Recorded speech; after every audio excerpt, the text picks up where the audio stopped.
بسم اللہ الرحمن الرحیم۔ ارشاد صاحب کہتے ہیں، ملتان سے ہیں، کہتے ہیں میرے ابو نے میری بہن کی شادی وٹے سٹے میں کر دی تھی۔ جب وہ نابالغ تھی اب وہ بالغ ہو گئی اور کہہ رہی ہے کہ میں نے ادھر شادی نہیں کرنی، لڑکے والوں سے ہم نے طلاق دینے کا کہا ہے لیکن وہ طلاق بھی نہیں دے رہا اور لڑکی بالکل راضی نہیں ہے، تو کیا اب ہم عدالت سے خلا لے سکتے ہیں؟ لڑکے والوں کو ہم نے پیسے کی بھی آفر کی ہے لیکن وہ نہیں مان رہے اور کہہ رہے ہیں کہ عدالت ہمیں بلائے گی تب بھی ہم نہیں آئیں گے، تو کیا عدالت کے ذریعے سے ہم خلا لے سکتے ہیں؟ دیکھیں، اگر نابالغ بچی کا نکاح ہو گیا اور انتظار کیا کہ بالغ ہوگی تو ہم اس کی رخصتی کریں گے، ایسا ہی ہوتا ہے، ظاہر ہے نابالغ بچی کی تو رخصتی نہیں کی جاتی، اور بچی چھوٹی ہے تو اس کی شرعاً اجازت بھی نہیں ہے رخصتی کرنے کی۔ تو پھر بچی اگر بالغ ہوتے ہی یہ کہہ دے کہ مجھے یہ نکاح قبول نہیں ہے، تو اگر والد کے علاوہ کسی نے نکاح کرایا ہو تو اس کو حق ہے، لیکن اگر والد نے کرایا تو چونکہ والد سے بہتر بیٹی کے لیے کوئی بھی نہیں سوچ سکتا، تو پھر والد کا کیا ہوا نکاح ختم نہیں کیا جا سکتا جب تک کہ یہ ثابت نہ ہو جائے کہ باپ نے اس نکاح میں واضح طور پر بیٹی کے مفاد کو قربان کیا ہے۔ جیسے بعض لوگ اپنی بیٹیاں بیچ دیتے ہیں پیسے لے کے، چھوٹی چھوٹی بچیوں کا بڈھوں سے نکاح کر دیتے ہیں، تو وہ تو نکاح ہی شرعاً کالعدم ہوگا، کیونکہ اس کی وجہ یہ ہے کہ اس میں باپ نے بیٹی کا فائدہ نہیں دیکھا، اپنا فائدہ دیکھا ہے۔ اگر اس نکاح میں باپ نے بیٹی ہی کا فائدہ دیکھا تھا، وٹا سٹا فی نفس ہی جائز ہے، بشرطے کہ دونوں طرف مہر ہو، دونوں طرف الگ الگ مہر ہو۔ لیکن اب سوسائٹی میں اس کے نقصانات بھی ہیں، لیکن وہ یقینی نقصانات نہیں ہیں۔ تو باپ نے اگر بیٹی کا نکاح کیا تھا اور بیٹی کے مفاد کو سامنے رکھ کر، اس کے فیوچر کو سامنے رکھ کر فیصلہ کیا تھا، تو پھر بچی کے پاس یہ حق نہیں ہے کہ وہ اس نکاح کو ختم کرے۔ اب اگر وہ نہیں شوہر کے پاس جانا چاہتی کسی بھی وجہ سے، وہ تو کوئی بھی خاتون کبھی بھی ہو سکتا ہے کہ شوہر کے پاس نہ جانا چاہے، ہو سکتا ہے وہ 5 سال کے بعد کہتی میں نہیں رہنا چاہتی، تو کوئی بھی خاتون، اس کے لیے پھر شریعت نے خلا کا راستہ رکھا ہے۔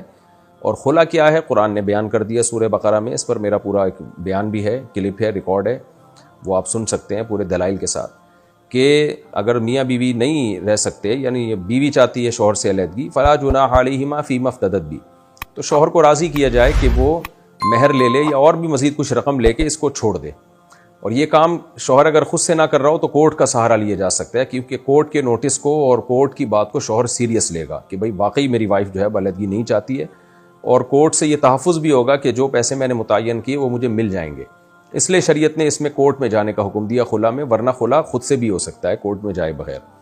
اب آپ نے کہا کہ لڑکے سے مطالبہ کیا، وہ 2 باتیں کر رہا ہے۔ نمبر 1 یہ کہ میں خلا نہیں دوں گا، میں نہ مہر واپس دوں گا نہ میں خلا دوں گا۔ نمبر 2 میں کورٹ بھی نہیں جاؤں گا۔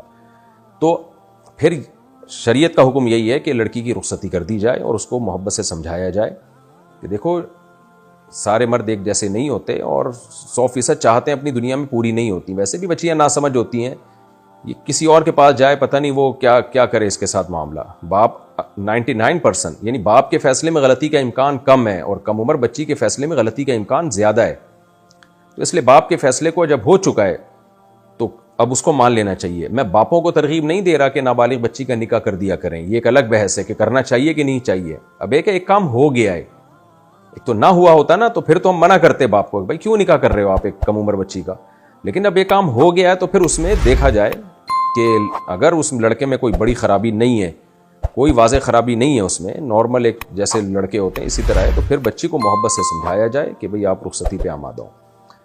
اور اگر اس لڑکے میں کوئی خرابی ہے جس کی وجہ سے بچی کہہ رہی ہے کہ نہیں یہ ٹھیک نہیں ہے، تو پھر اس خرابی کو لکھ کے بھیجا جائے کیا خرابی ہے۔ بعض خرابیاں ایسی ہوتی ہیں کہ جن میں کورٹ اگر خلا دے تو وہ خلا کنسیڈر ہوتا ہے، چاہے شوہر اس پہ راضی ہو یا نہ ہو۔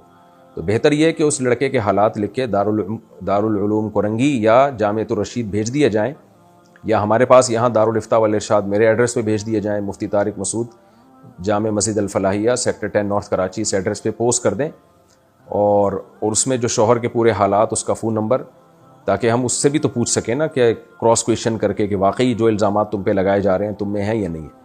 تو اگر واقعی یہ ثابت ہو جاتا ہے کہ یہ لڑکا صحیح نہیں ہے، لڑکی کے جوڑ کا نہیں ہے، اس کا بیسک نفقہ ادا نہیں کر رہا، یا اس کو کچھ ویلڈ ریزنز ہوتی ہیں، تو پھر اس میں ہم طریقہ بتا دیں گے بھئی کس طرح سے کورٹ میں کیس فائل کریں، جس طرح سے کہ اس طرح فائل کرنے سے وہ واقعی شرعی خلا ہو جائے گا۔ لیکن اگر لڑکے میں کوئی خرابی نہیں ہے تو پھر باہر صورت لڑکے ہی سے طلاق لینی پڑے گی، ادروائز کورٹ کا خلا پھر ایسی صورت میں وہ کالعدم شمار ہوگا شرعی طور پر، تو یہ نکاح ختم نہیں ہوگا۔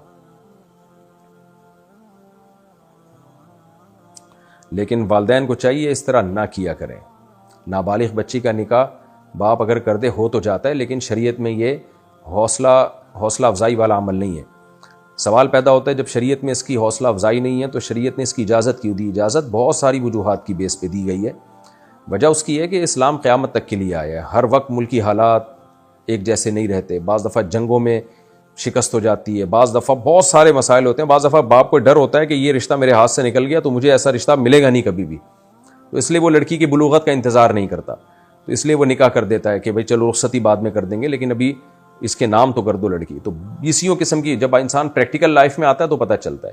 تو جب تک ایسی شدید مجبوری نہ ہو تو نابالغ بچی کا نکاح یہ نہیں کرنا چاہیے، اور یہ شریعت میں اس کی ترغیب نہیں ہے. نبی نے بالغ ہونے کے بعد نکاح کی ترغیب دی ہے.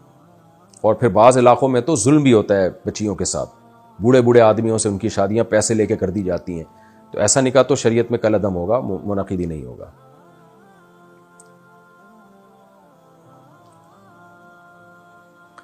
سیرت نبوی صلی اللہ علیہ وسلم پڑھنے کے لیے بہتر کتاب کون سی ہے؟ 2 کتابیں اچھی ہیں. ایک الرحیق المختوم ہے، اہل حدیث عالم کی بڑی شاندار کتاب ہے، اور ایک سیرت مصطفیٰ کے نام سے. یہ دونوں کتابیں، یہ دوسری ایک دیوبندی عالم کی ہے مولانا ابو الحسن علی ندوی رحمہ اللہ تعالی، اور دوسری کتاب الرحیق المختوم، اس کو ایوارڈ ملا ہے سعودیہ میں، اردو میں ترجمہ بھی ملتا ہے. یہ دونوں میں سے کوئی بھی پڑھ لیں. یہ ذرا بڑی ہے، لمبی ہے الرحیق المختوم، دوسری کتابیں مختصر ہیں.